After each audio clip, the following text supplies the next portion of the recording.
Salam sejahtera Malaysia. Selamat datang ke channel Fels Lifestyle.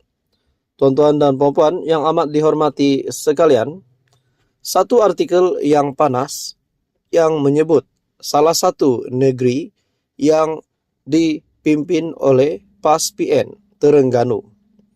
Satu artikel dari Malaysia kini, SPRM Terengganu tahan pegawai kerajaan negeri isteri.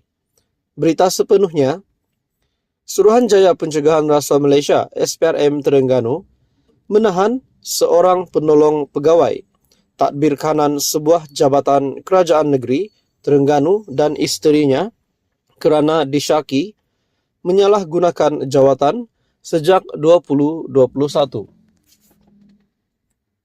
Sejak 2021 hingga 2022. Menurut sumber, suspek disyaki memberi kira-kira 70 perolehan pembaikan kenderaan bernilai anggaran RM130,000 kepada syarikat milik isterinya. Suspek juga disyaki mengesyorkan kerja-kerja pembaikan kenderaan jabatan berkenaan kepada bengkel yang dimiliki oleh sebuah koperasi yang mana suspek merupakan ahli lembaga koperasi dan merangkap setiausaha jawatan kuasa perdagangan koperasi tersebut.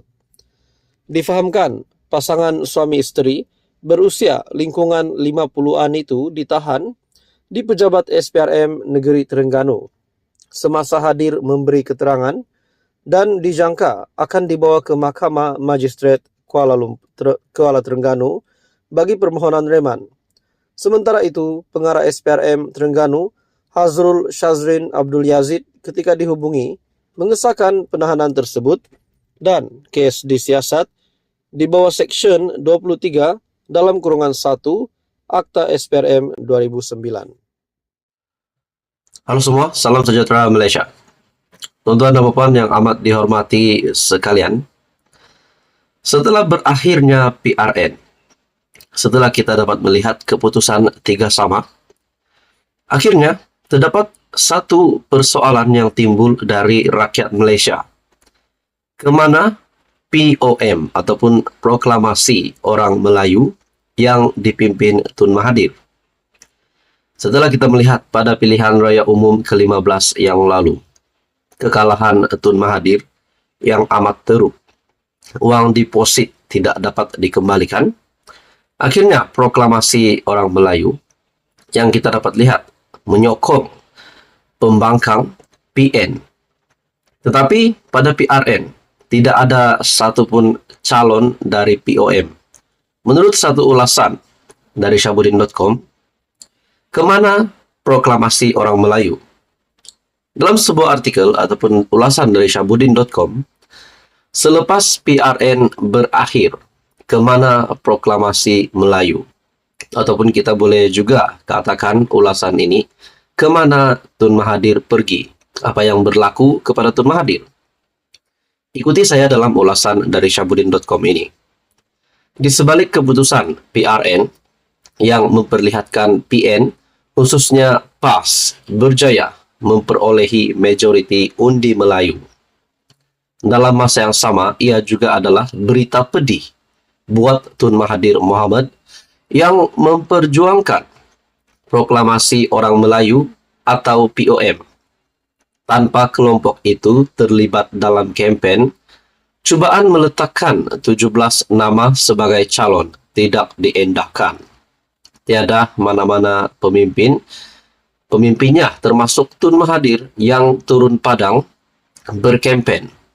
Dan malah, Proklamasi Orang Melayu tidak pun menjadi sebutan sesiapa yang bertanding. Hakikatnya, Perikatan Nasional tetap berjaya meletakkan dirinya sebagai pencabar unggul kepada PHBN. Lalu kemana perjuangan POM, Proklamasi Orang Melayu selepas ini? Kalau diteliti, perjuangan POM ini digerakkan hanya setelah Tun Mahathir yang sebelumnya bersama Pejuang dan GTA kalah dengan parah pada PRU 15 lalu.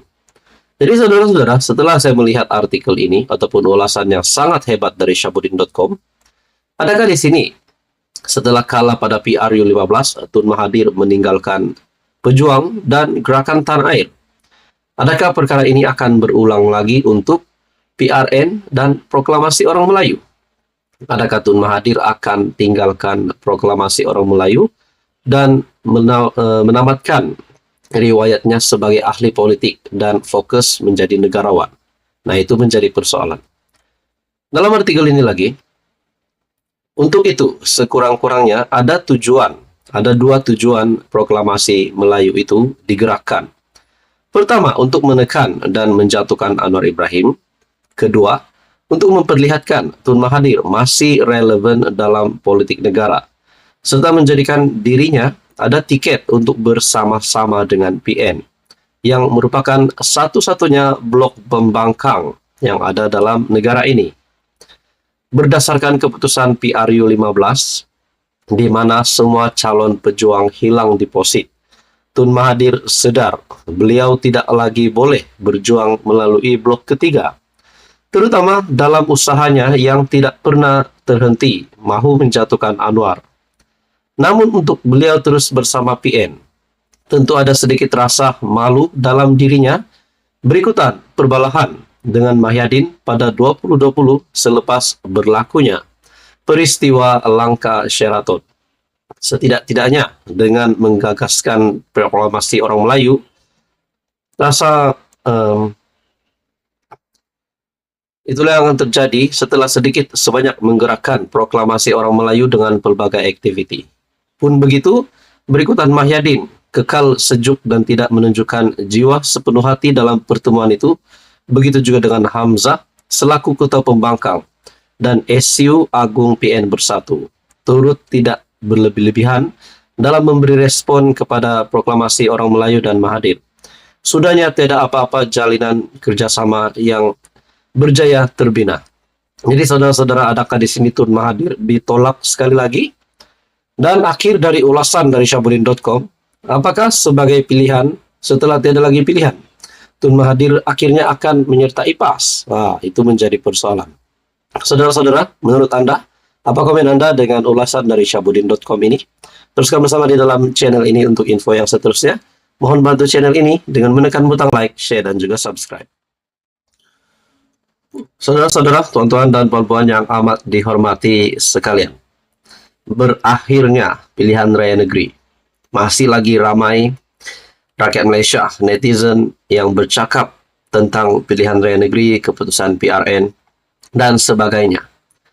Ada yang kata berkaitan dengan UMNO BN yang kalah teruk pada PRN, walaupun bersama-sama dengan Pakatan Harapan, kepimpinan Kerajaan Perpaduan, Datuk Seri Anwar Ibrahim dan Ahmad Zahid Hamidi.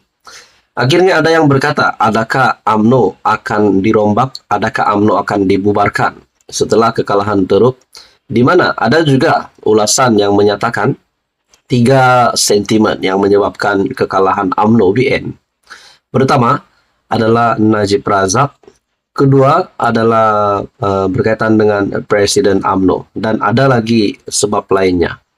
Tuan-tuan dan puan, akhirnya Hishamuddin Hussein yang digantung keahliannya daripada UMNO membuat satu keputusan yang amat mengejutkan, dan ini gempar sekali. Dalam sebuah artikel dari Sinar Harian yang bertajuk "Sekarang baru dapat masa healing," kata Hishamuddin. Dah 30 tahun dalam dunia politik, sekarang baru dapat masa healing. Demikian kongsi bekas naib Presiden UMNO, Datuk Seri Hishamuddin Tun Hussein di akaun TikTok-nya pada Ahad.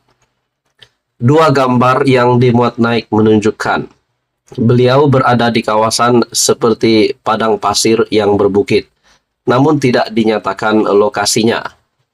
Beliau sebelum ini menyambut hari lahir ke-62 pada 5 Ogos lalu dan turut menzahirkan terima kasih kepada mereka yang memberikan ucapan dan mendoakan kesehatannya.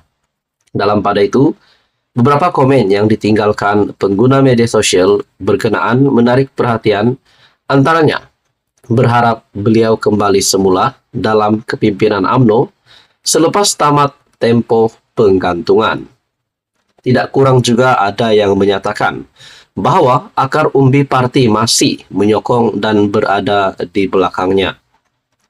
Hishamuddin digantung daripada UMNO selama tempo 6 tahun, bermula 27 Januari 2023 atau 2 penggal pemilihan Majelis Kerja Tertinggi Parti. Jadi saudara-saudara, ini adalah keputusan terkini Hishamuddin Hussein yang pasti mengejutkan ramai. Dan yang hebatnya, walaupun beliau digantung, masih lagi ada kepimpinan UMNO yang mahu ataupun tetap menyokong Hishamuddin Hussein. Saudara-saudara, dalam satu artikel dari Sinar Harian, sekarang baru dapat masa healing, kata Hishamuddin.